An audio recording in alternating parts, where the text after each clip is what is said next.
책으로 승부입니다. 유대인 이야기로 세계 경제사에 대해서 함께 공부하겠습니다. 이번 시간에는 세계를 제패한 네덜란드에 대해서 살펴볼게요. 해상권을 영국과 네덜란드가 쥐게 되면서부터 본격적인 유대인들의 시대가 열렸어요. 그들은 해상무역에서 브리헤와 앤트워프 시절에 시장을 승계했고 동인도 항로까지도 추가했어요. 1602년 유대인들이 주축이 되어서 설립한 네덜란드 동인도 회사는 아시아 무역에 집중을 했어요. 당시로서는 구군이 걸린 국가적인 사업이었어요. 동인도 회사의 유대인들은 네덜란드 시대를 활짝 열었어요.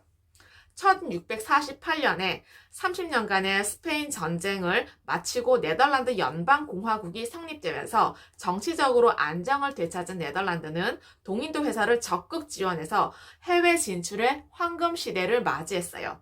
네덜란드 독립전쟁, 그러니까 30년 전쟁은 영국의 청교도 혁명, 미국의 독립전쟁, 프랑스의 대혁명에 선행한 시민혁명의 승리로 특히 미국의 독립과 연방제도의 모델이 되었어요.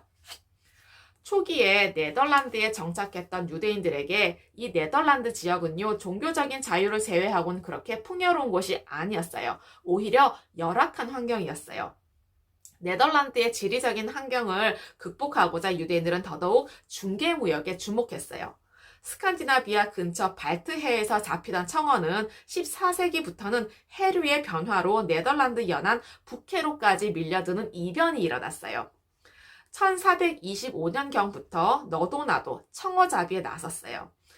당시 네덜란드의 총 인구는 100만 명 정도였어요. 그런데 고기잡이와 관련된 인구만 30만 명에 이르렀어요. 한마디로 청어잡이는 전 국민의 목숨줄이었어요. 어장쟁탈로 네덜란드와 스코틀랜드는 3번이나 전쟁을 치르기도 했어요. 이렇게 청어를 저장하고 수출하는 데에는 소금이 필수품이었어요. 당시 필요한 소금의 일부는 브리헤나 앤트워프를 통해서 수입하기도 했지만 대부분은 독일이나 폴란드 아면 광산에서 한자동맹 무역망을 통해서 공급받을 수가 있었어요. 북해에서 청어가 잡히기 시작하면서 브리헤와 앤트워프의 유대인들이 가장 먼저 주목한 것은 바로 청어를 절일 때 필요한 대량의 소금이었어요. 먼저 한자동맹으로부터 공급받는 소금 대신에 이베리아 반도에 천일염을 수입했어요. 천일염이 아면보다 값도 싸고 질도 훨씬 좋았기 때문이었어요. 다들 청어에 주목할 때 청어를 절이는 소금에 주목한 유대인들의 타고난 경제 감각이 빛나는 대목이었죠. 15세기 말 이베리아 반도에서 추방당해서 저지대에 정착한 유대인들은 천일염을 다시 한번 정제할 생각을 했어요. 더 정제해서 고운 소금으로 재탄생한 것이죠. 고객의 요구에 맞춘 것이었는데요. 유대인들은 결정이 더 작고 염도가 높은 소금을 만들기 위해서 노력했어요. 역사상 처음으로 거친 소금을 소비자가 원하는 대로 곱게 만드는 소금 정제 산업이 발달할 수가 있었어요. 유대인들은 예로부터 이렇게 고객을 만족시켜서 돈을 버는 방법을 알고 있었어요. 소금을 정제해서 대량으로 공급하면서 유대 상인들은 한자 동맹과의 무역 전쟁에서 승리를 거둘 수가 있었어요.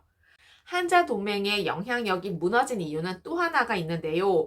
유대 상인들이 발행하는 환어음을 거부를 했어요. 그러면서 현지 화폐로 상품을 매매했죠. 지역 상권을 쥐고 있던 유대 상인들과 연결될 수가 없었어요. 꽉 막힌 그들의 유동성이 줄어들면서 급격히 쇠퇴할 수밖에 없었어요. 유대인들은 청어를 절이고 남은 천일염과 정제소금을 인근 국가에게 되팔아서 소금 유통을 완전히 장악했어요. 유대인들은 상품의 부가가치를 높여서 재수출하는 중개무역에 남다른 재주가 있었던 거죠. 청어에서 시작된 네덜란드의 부에 대해서 살펴보겠습니다. 유대인들은 먼 바다를 항해해야 하는 네덜란드 해군과 상선 모두에 소금을 절인 청어를 공급했어요. 청어 처리에도 혁신을 가져왔는데 바로 분업화를 도입한 것이었어요. 고기를 잡는 사람, 내장을 발라내는 사람, 소금에 절여 통에 넣는 사람으로 나누어서 직업을 진행했어요. 이후에 유대인들은 네덜란드에서 지금의 수협격인 업위원회를 만들었어요. 법적인 권리를 부여받아서 체계적인 청어 산업을 관리 감독할 수가 있었어요. 그리고 어획 시기를 한정해서 청어 산업의 장기적인 포석과 더불어 공급을 조절해서 청어 산업의 고부가가치화를 이끌어낼 수가 있었어요. 그러면서 우수한 경쟁력까지 확보할 수가 있었습니다. 이렇게 네덜란드의 부는 청어에서 시작이 되었어요. 당시 노동인구의 대다수가 청어와 관련된 산업에 종사하는 셈이었죠. 청어업이 네덜란드 경제와 해운의 발전에 지대한 공헌을 한 것이죠. 청어잡이가 호황을 누리면서 네덜란드에 비로소 제대로 된 산업들이 자리를 잡기 시작했어요. 조선업이 발달하고 목재업이 호황을 누렸어요. 그 밖에 방직과 염료 가공, 도자기 제조, 그리고 운송과 상업 서비스까지 분야가 다양하고 균형 있게 발전했어요. 해상무역이 급증하면서 조선업은 대형화되었죠. 16세기 중반부터 네덜란드 선박은 유대인들의 주도로 경량화 그리고 표준화에 승부를 걸었어요. 배의 크기를 키워서 화물 적재량을 극대화하는 방향으로 진화했어요. 경쟁국인 영국의 배들이 중무장한 채 사람을 많이 태울 목적으로 튼튼하게 건조하는 데 중점을 두었다면요. 네덜란드 선박들은 최소의 선원으로 최대의 경제 효과를 얻는 데 초점을 맞추었어요. 1570년 드디어 네덜란드에서는 가볍고 표준화된 보급품 수송함의 대량 건조 기술이 개발되었어요. 경제사에 한 획을 그을 만한 대단한 기술력이었어요. 이 기술의 가장 큰 특징은 이전에 만들어진 배에 비해서 5분의 1 정도의 인원만으로 작동이 가능해졌다는 것이었어요. 화물 유통 경쟁력의 차이로 이어져서 네덜란드 조선업은 당대 최고의 산업이 될 수가 있었습니다. 어떠셨나요? 과거의 지혜와 지식을 통해서 현재와 미래의 삶이 좀 더 의미 있고 풍성해지시길 기원합니다. 감사합니다.